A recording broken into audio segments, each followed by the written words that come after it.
Hey guys, this is Jay Calderon with Jay Unboxing here, giving you my personal prediction for Gervonta Davis versus Mario Barrios. And remember, this is just my take. Yours, of course, can be left down in the comments. I'd love to hear them. A little bit of fight info here. We have Davis versus Barrios, as mentioned, with a version of the WBA title on the line that Barrios currently holds. This will be taking place at the State Farm Arena in Atlanta, Georgia. On Saturday, SHOWTIME pay-per-view will be airing. And it's a compelling fight to some degree, and it has some interesting components to it, in some ways. Firstly, Davis is jumping up a division or two to some degree, and he's facing a presumably bigger man, a fighter that isn't all that terrible either. Is he the best junior welterweight in the division? No, but he's a top 10 guy that is unbeaten and can punch, so all in all it makes for a seemingly even fight on paper, considering that Davis, the more skilled fighter of the two, is the one that's moving up and giving up the size advantage. So, without much more rambling, let's start breaking this bad boy down more specifically. And I think for Davis here, we can start. For Davis to win, I think he needs to let the power come to him. One of the biggest questions going into this fight is, will Davis carry his power up to 140 pounds from 130 and 135? That, in some ways, can be a problem for Davis if he goes into the fight wanting to prove his power is still there. You don't have to chase power. You just let your shots go. Natural power will show up. Loading up will only leave him overcommitting and potentially open and potentially even getting tired if he's, overcommitting too much, and he'll eventually fade prematurely. Just let your shots go and throw them well and on time, and if the power is there, it will show up. If not, you're at least scoring and not putting yourself in a disadvantageous position. Secondly, I would say he needs to punish a lazy jab with straight left hands. Barrios has a long, solid jab. However, at times he can kind of throw it out there with a little too, slow of a retrieval on it. At times his hands will even kind of come back and be a little bit lower than they should be. As a result, this is a moment that Davis can use to his advantage. As a southpaw, Davis needs to be ready to throw that kind of, lead left hand over the top of that jab when possible and make him pay. Punish the mistake. If timed correctly, this could be the punch that wins Davis the fight. Finally, bring the fight down to your level. Barrios isn't the thickest guy at junior welterweight. He's a rangy guy with long limbs. As a result, Davis will do himself a favor by making Barrios' fight smaller. A couple ways he can get that done. Firstly, attack the body.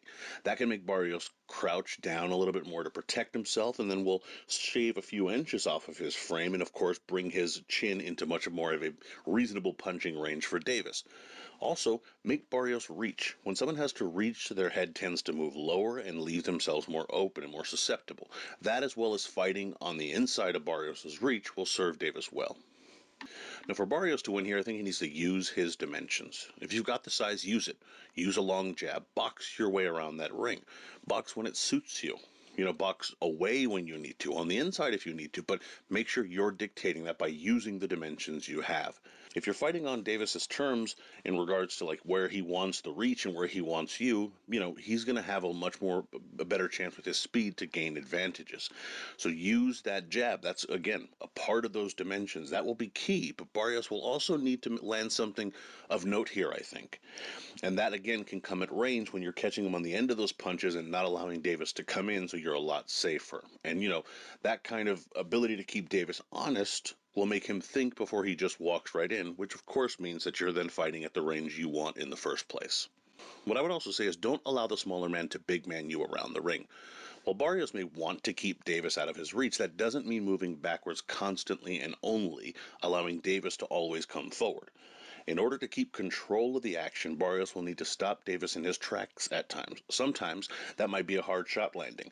Other times it could mean tying him up and pushing him back when needed. He just needs to make sure Davis knows that he doesn't decide how the fight is being fought. Finally, for Barrios, I would say jab plus right hand against the southpaw will work well. Ultimately, the best shots, or a shot for Barrios to attempt, in my opinion, will be the simplest of them all. 1-2, especially against a powerful southpaw that is undersized. It pushes him back, puts him on his heels, keeps him at the range you want, and throws him off in regards to his power shots. It makes him reset.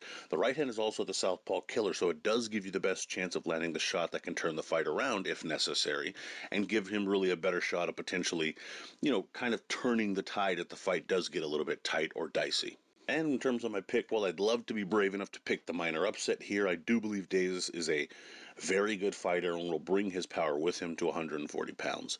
Davis may have to adjust to the size difference, both in terms of the dimensions of it as well as the weight. And so the timing of his shots might be off at first, but I do think he will start getting into gear in the third or fourth round. And it won't be unthinkable to see him get hit a bit more than normal or to maybe even react to those punches a little bit more, but I think the speed and overall skill of Davis will show itself in those mid frames. Around the 8th or ninth, Davis will land a big left hand that's hurtful and likely puts Barrios down. He probably beats the count, but Davis finishes Barrios off with his follow up combination, probably with Barrios on his feet soon thereafter. Davis via late stoppage. Betting odds for this fighter relatively close for a Davis fight. Again, he is moving up. He's a favorite. Davis is at minus 300 with Mario Barrios coming in at a plus 230. So some decent action there overall. I mean, if you're a big believer in Davis, like many people are, yeah, it's 3-1, but I mean, if it's sure money for you, it's sure money for you. So a kind of mid-range bet there is not totally out of the question. It's not great value, but it's not totally out of the question. For Barrios, if you do believe he pulls off the upset, you're getting okay odds. Again, I still wouldn't, put the house on that by any means, but if you have a small to mid-range bet there that you feel comfortable with, again, it's not something I see happening, but it's not the end of the world to put that on that type of bet as well. In any event, going into the weekend, my prediction record is 18-6-2 with 7 exact. So let me know what you guys think, though, down in the comments section below. How do you think Davis will fare at junior welterweight? How do you think he'll fare in this fight? Do you think he'll win, lose, your bets, predictions, all that good stuff? Go ahead and leave that down there in the comments below. Be sure to like, share, subscribe, follow at jcalderon_JOB, and you can email me at jonboxing@gmail.com. We'd love to hear from you there as well. Also, be sure to check out jonboxing.com for schedule, results, betting odds, rankings, all that good stuff. And as always, until next time.